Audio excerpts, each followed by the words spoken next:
Bharathidasan TNPSC coaching centre Salem district. இல்லை நேற்று சோசியலில் என்ன பார்த்துருந்தோம், குடிமையியலை பற்றி பார்த்துருந்தோம். இன்றைக்கி நம்ம பார்க்க போகிறது என்னன்னா பொருளாதாரம். அதில் எந்தெந்த மாதிரி டாபிக்ஸ் எல்லாம் கொடுத்துருக்காங்க அப்படின்னு சொல்லி இன்றைக்கி நம்ம பார்க்க போகிறோம். வாங்க, இதுலேயும் 6th 12th வரைக்கும் எல்லாமே உள்ளதெல்லாம் சிலபஸில் உள்ளதெல்லாம் கவர் ஆகிற மாதிரி தான் கொடுத்துருக்காங்க. இல்லை 6th என்ன டாபிக் கொடுத்துருக்காங்கன்னா உற்பத்தி அப்படின்னு சொல்லி கொடுத்து அதுக்கேற்ற மாதிரி பாயிண்ட் எல்லாம் போட்டு கொடுத்தாங்க. 7th அதே மாதிரி உற்பத்தின்னு போட்டு அதுக்கேற்ற மாதிரி பாயிண்ட் எல்லாம் போட்டு கொடுத்துருக்காங்க. இது ஒவ்வொரு பாயிண்ட்டும் சின்ன சின்னதாக எடுத்து இம்பார்ட்டண்டான லைன் மட்டும் எடுத்து கொடுத்துருக்காங்க. இதனால நமக்கு படிக்கிறதுக்கும் கொஞ்சம் ஈஸியாக இருக்கும். அடுத்து 8th என்ன டாபிக் கொடுத்துருக்காங்கன்னா பண சேமிப்பு மற்றும் முதலீடுகள்.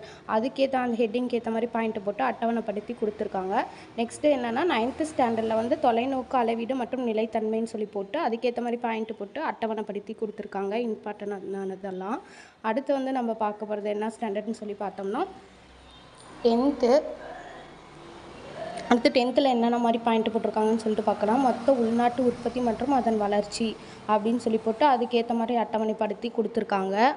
அடுத்து இதுலேயே சின்ன சின்ன பாயிண்டெல்லாம் கொடுத்துருக்காங்க.